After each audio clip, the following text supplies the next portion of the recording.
Hello, everyone, and welcome. My name is Serena Ramos, and I am the Communications Specialist at the Greater Sum Foundation. Today, we're doing a live FAQ for our Grant Partner 2020 application. Our deadline is July 30th, so don't wait, apply. Today, we're going to be answering some questions, and we have Anna Taylor, who is our Executive Director at the Greater Sum. She'll be here to answer any questions you might have about our application process. Anna, welcome.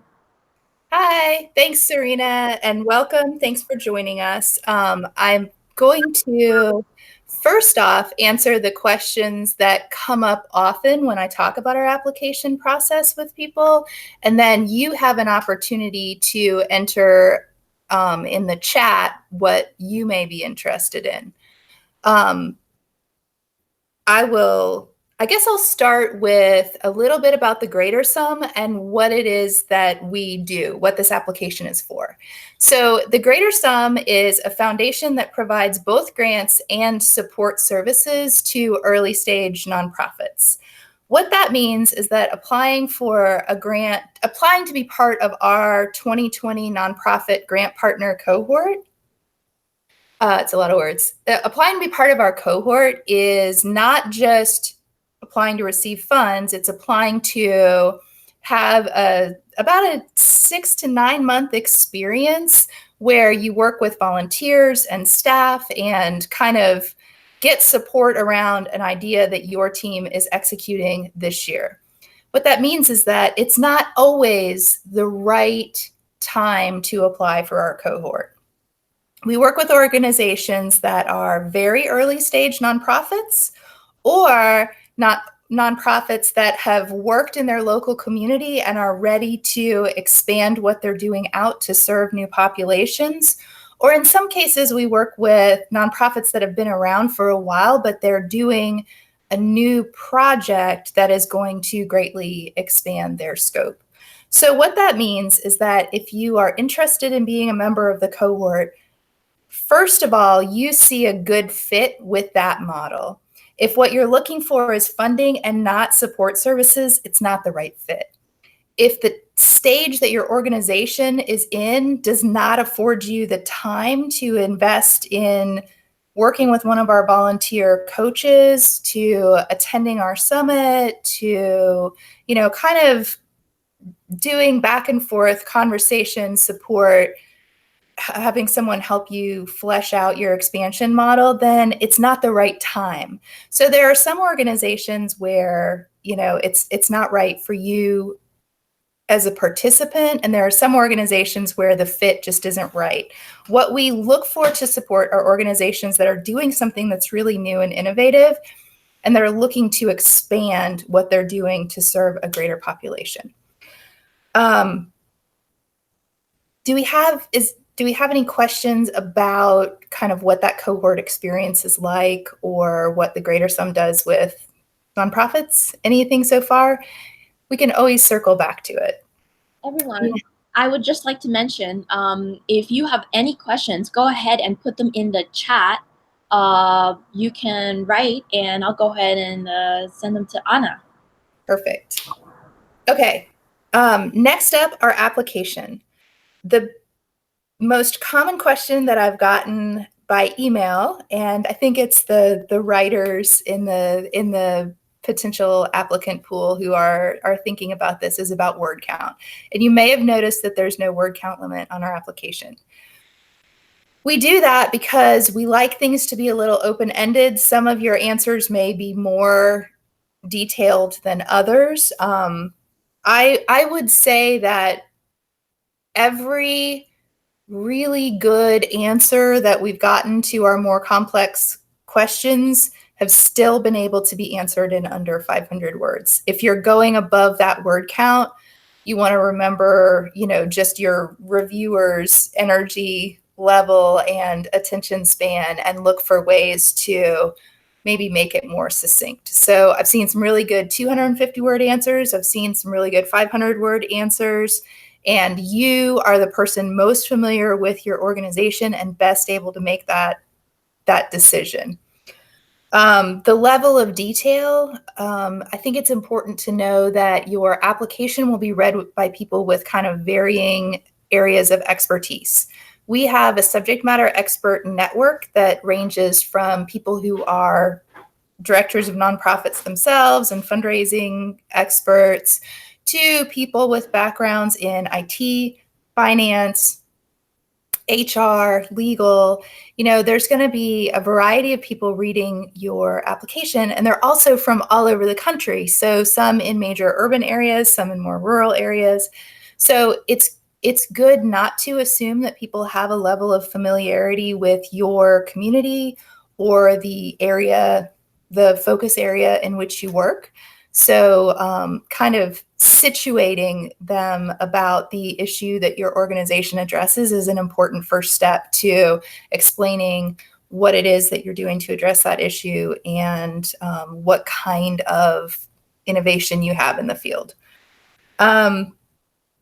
We get some questions about the stage of your organization. And as a result of those questions over our first 2 application cycles, we did add in like a breakdown of we're early stage, we're expanding, we're established. And so if those categories don't help, if you want to fine tune it a little bit, you're welcome to reach out and ask us directly. You can email info@greatersum.org to do that.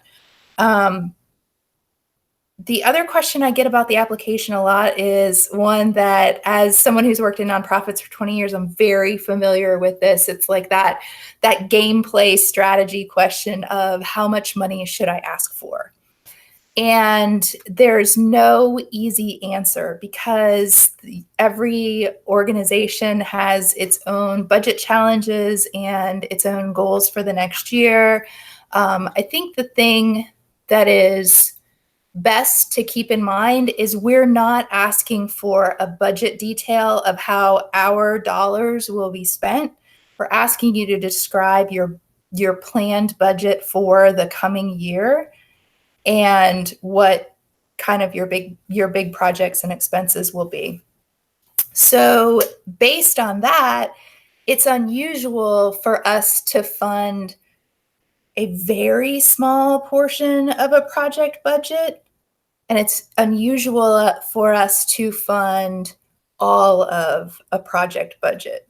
So giving us a sense of how you're putting together funding for the year, how that funding might adjust based on, how funds come in as you're planning your programming.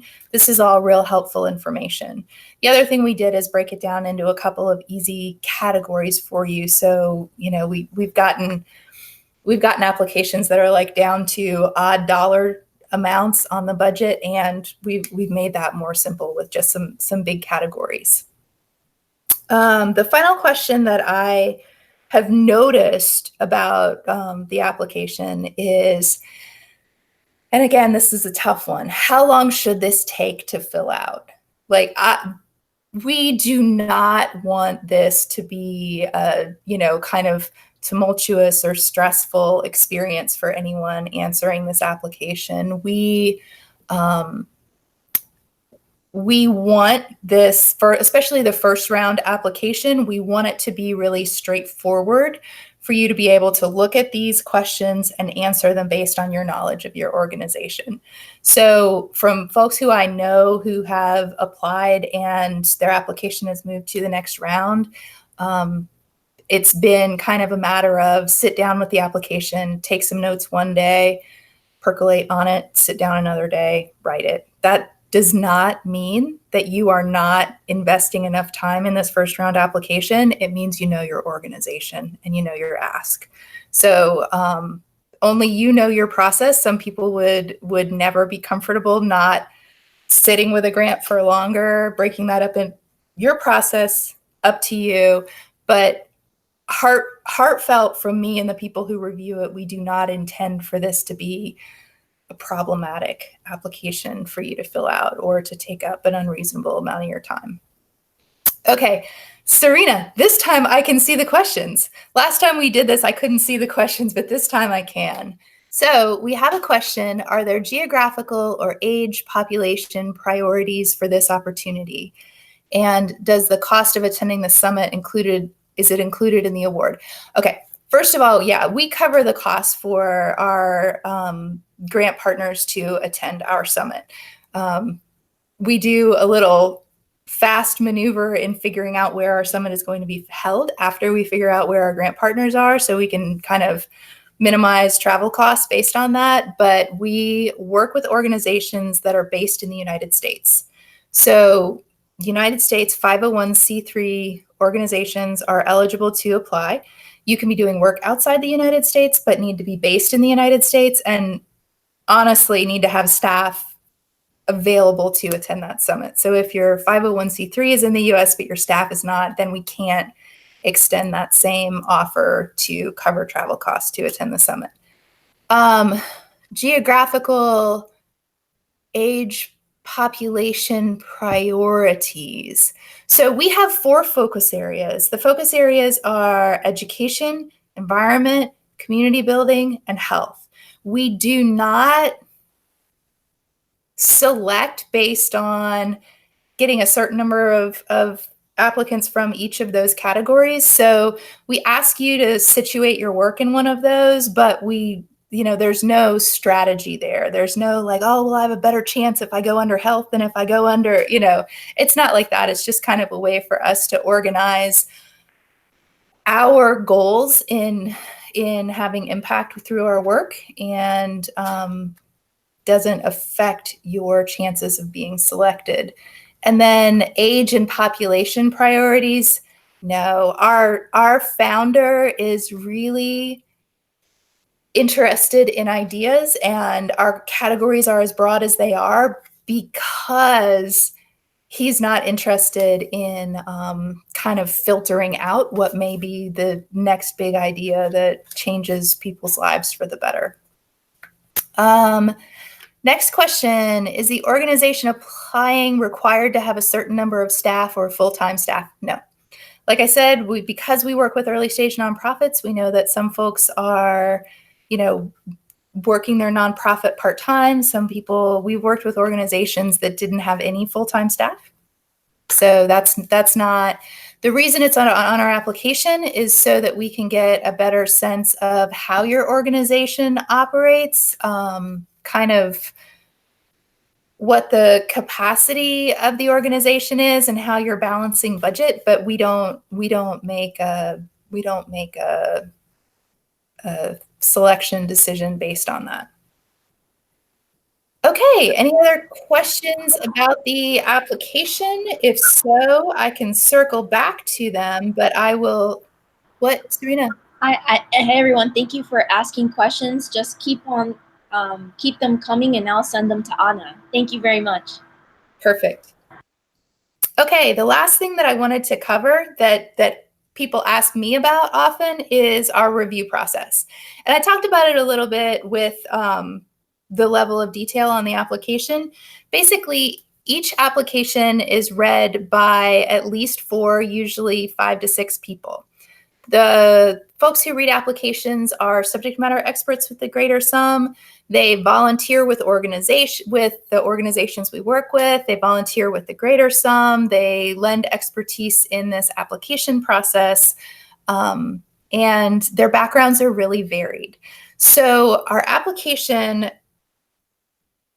review requires those SMEs to each bring kind of their different perspective to the same questions. Is what the organization doing innovative? Is it feasible? Is it measurable? And is it scalable? So as you're answering the questions in the application, those are the things to kind of keep in the back of your mind, are that's what our reviewers are looking for. So again, it goes back to explaining the issue that you're working on and why your solution is better than what's currently being done. Is really going to speak to that feasibility and the innovation. And then when we ask you about measuring, how you're going to measure success, and then what your plans for growth are, those are really important questions to our reviewers. The review process takes place during the month of August, and our board kind of goes through all of those results and does their vote in September. So you can expect by the end of September to be notified whether your application was selected for our pitch round. And one other thing I should say about the review process is that in our first year, we just asked reviewers to review the applications. And then I got a bunch of emails and phone calls afterwards that were like, I love this organization. Whether or not we work with them, I want to tell them this, or I want to introduce them to this person, or I would love to volunteer with them. And so last year, we added something in that was pretty popular with our applicants, and that was the opportunity for reviewers to give feedback to the applicants, and then for the applicant to decide whether they wanted to receive the feedback. So we collected it when the applications were reviewed, and then whenever I notified people whether they were selected for the pitch round, I gave them the option to request that information. So if you don't want it, you do not have to have it. And I know that not, especially if you're not selected for a grant, like getting feedback on that is not always the best feeling experience. So you have the opportunity, the information is there. And sometimes it's like, this is what I didn't understand, which can be helpful in fine-tuning future applications. And sometimes, as I mentioned, it's like a resource or recommendation or connection that person wants to make for your organization. So that's kind of what our first round review process is like. I mentioned that we select finalists, or we call them pitch round finalists. And the second round of our review process is doing a pitch deck and a video pitch, which we share with our final review team. So that process is described in our pitch round video, and that's linked on our application page. And if you do not love public speaking, I encourage you not to be discouraged by the pitch round. It's actually, if you don't love public speaking, it may not be your favorite thing that you ever do with your organization, but it is a different way of articulating information that you know and feel and believe about your organization. And the pitch process just gets you to say it in a way that the feedback that I've gotten from applicants in the past is that this helps with future applications, pitches, fundraising, appeals. It kind of helps you to connect with potential supporters in a different way. So we're all at our office, we're all big fans of the pitch experience, and we hope that you will be too. That is it for most of the questions that I often get about our application. If there's anything else, we'll give you another minute to type it in there. And if anything occurs to you later and you want to kind of circle back and ask questions, again, that email address to ask questions is info@thegreatersum.org. And if you came to us through social media and you haven't been to our website or seen our application yet, I should tell you that. Our website is thegreatersum.org. And the button for the application is right at the, kind of middle of that front page. I think it says give, volunteer, apply. And so you want that apply button. And if you have any questions about the application, feel free to reach out via email. And just remember that deadline is July 30th. So thank you very much for joining us today, and look forward to hearing from you and learning about your organizations. Thank you.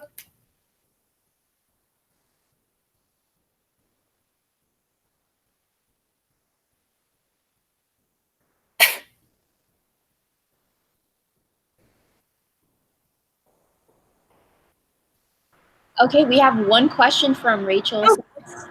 Oh, one more question. You know what?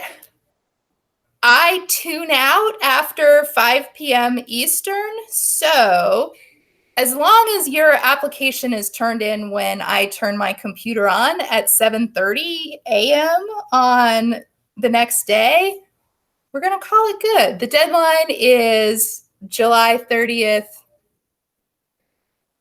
whatever time. Yeah. Oh,